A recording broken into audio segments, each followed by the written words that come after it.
Hey guys, Dirty John here from the WWPD podcast. We were talking in episode 27 a little bit about assaults and how it's not always best to choose counter assault even if you make the roll. So what we wanted to do here was put a video together to show you how this works because we think that's a little better than just trying to describe it in words. So I've set up a little scenario here. Let's go ahead and explain what we've got. Alright, so what we've got is we have a late war Grenadier platoon set up here on top of an objective. So we've got 6 stands of MGs. We've also got a command stand with a knacker and an SMG. We also happen to have the 2IC over here with these guys to help them out on top of the objective. What we're faced with is an allied player who's got a platoon of paratroopers over here. So these guys are probably out of Market Garden or something. They've got 6 regular rifle MG teams plus a command stand. We've got some PIs, etc. They've got these guys up to 11 stands. So the pertinent information here is we got 11 stands versus 7, 8 if you include the CSC. So what it is the allied player's turn, and it's their movement step. They've got some artillery around or something, and they're pretty confident that this turn they'll be able to pin these guys down, or maybe even they're already pinned. So we'll go ahead and put that pin marker down here. They're pretty confident that they can go ahead and assault these guys this turn. So let's go ahead and do the movement step for the allied player. We're going to want to remember here that you've got to stay 2 inches away from infantry. So we're just going to approximate that distance here. So don't you guys call me on I'm 1.5 inches away or whatever. Alright, let's move all these guys up. They just kind of run up here. This is typically how players go ahead and choose to do it. Alright, so we've run up here, and these guys are obviously going to go ahead and shoot at this platoon. But they'll need 6s to hit because we're veterans, concealed, and gone to ground. They're also going to need a 6 on the firepower to take these guys out because we're dug in. So we're going to assume that nobody gets killed. Alright, so they do the shooting, and there's no result. So now it's time to go ahead and do the assault. So as you guys know, you're going to have to move closest to closest, and then everybody's going to have to basically pile in. So let's go ahead and do this. Alright, this guy, I don't know, maybe he's the closest. We're just going to figure it out here. Put this guy over here, move him up, etc. Move maybe around here on the side. So kind of maximum damage here. We could have moved this guy over here, but yeah, either way we're going to get to do the same maneuver here. Alright, so we have moved into assault. It's now time for the German player to go ahead and take defensive fire. So we're pinned, so we have the reduced rate of fire, but let's count up how many shots we get. We get 1, we get 2. This guy can see through the middle. It's about 4 inches, so you can see this guy.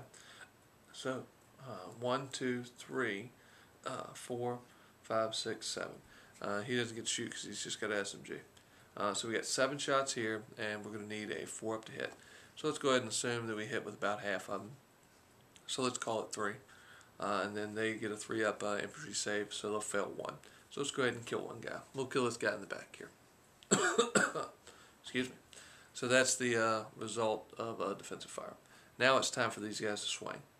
Okay, so they're going to get 1, 2, 3, at least 4 shots at this guy, so he's going to get crushed. And then they're going to get shots over here, or swings, 1, 2, 3, probably 3, so he's going to get crushed too. Now note, this guy is not within 2 inches of either of these dudes, and that's by design. So while we still have the option of counterattacking, because we have at least one stand within 4 inches, we are not obligated to do that. So now it's our turn to try and counterattack. And what we're going to do here is we're going to choose to break off. Now, we don't want to have anybody within 4 inches, which our commander is right now, because they'll be automatically killed before the consolidation. So we're going to go ahead and break some of these guys off. What we're really going to do, but we can move up to 6 inches, is we're going to break off quite a bit. So we're going to move back into this cover here to make sure. We're going to join our commander to the platoon. We'll go ahead and break these guys off so that we've got some cover, etc. Maybe this guy doesn't get there. Right, so we've broken off, and we still are pinned down because we took a hit in the assault, and we were pinned down already. And we're going to lose go on the ground because we moved. We're going to lose dug in too. We don't care. All right, so now these guys get to consolidate, and they'll move up some. Say, they've got 4 inches, so maybe they move up like this. And again, I'm not going to do this exact. I'm just going to do this kind of quick. So there we go. So now it's the end of the Allied assault phase, and we have inflicted 2 casualties. We've received 2 casualties with the Grens. We've inflicted 1 casualty on the Allied player. So now it's our turn, and what we're going to do is we're going to try and unpin. So we're competent veterans, so we need a 4 up. But we've got our CIC here, and so he can help us re-roll it. So it's going to be a 75% chance to unpin. Now, even if we don't unpin, we can either fire at the reduced rate of fire. I don't recommend that. Or these guys can actually fall back even further. And because we think we're about 10 inches away, about 4 inches away, we can move back up to 10. Maybe even get outside of assault range again. But we'll keep ourselves alive. But we're going to go ahead and assume that we unpin, and we'll see how that goes. So we unpin because we got a 75% chance of doing so. So what we've got now is it's our movement phase. We could move up our SMG teams to try and get some hits. We actually have a fairly good chance here if we want to do that. We can take 3, 6 because these are SMG teams, and their moving rate of fire is exactly the same. So that's 6, and then we can take 1 for each of the remaining teams. So it's 6, 7, 8. 9. We could take 10 shots. So we hit on 4s, we got a 50-50 chance of going ahead and pinning those guys, and then going into the assault. If we pin them, we're going to take 1, 2, 3, 4, 5, 6, 7, 8, 9. Man, we're going to take about 10 shots in defensive fire if we don't kill anybody. But if we do hit them 5 times, we'll probably kill a stand or 2. So we do have the option of go ahead and trying to assault these guys, especially if we can hit them with some artillery or something else, or maybe we got HMGs attached, and we can get a fair chance of pinning those guys.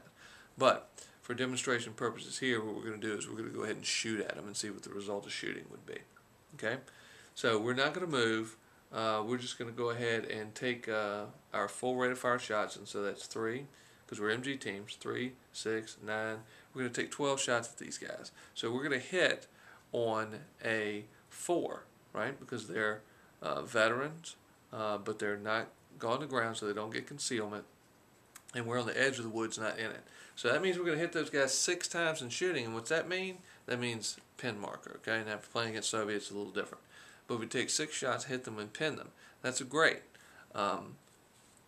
because now we hit them 6 times.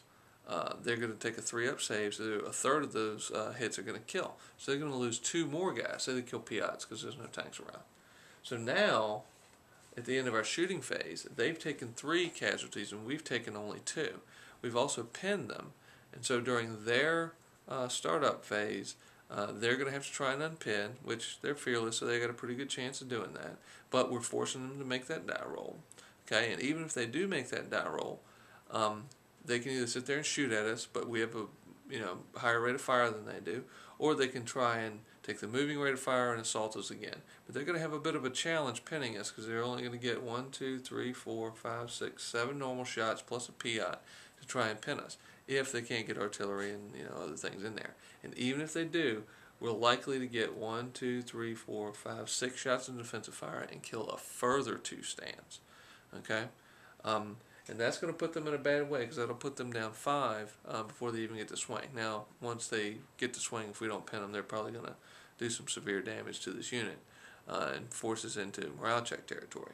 But hopefully you've seen that the situation we're in right now, which is the end of the German player's turn, beginning of the Allied player's turn, that we're not in as bad a shape as if we would be if we counterattack, because we're still here. We've inflicted actually more damage on them than we've taken, and we've delayed them around at least in trying to take this objective. So hopefully through this example here, you guys will take a little bit of a stronger look at when it makes sense to counterattack and when it doesn't, and take advantage of whatever the situation happens to be. We suggest that you only really assault or counter-assault when it really is slanted in your favor, because that's the name of the game is assault. All right, so thanks guys for looking at this video, and you can find us at wwpd.net. Thanks.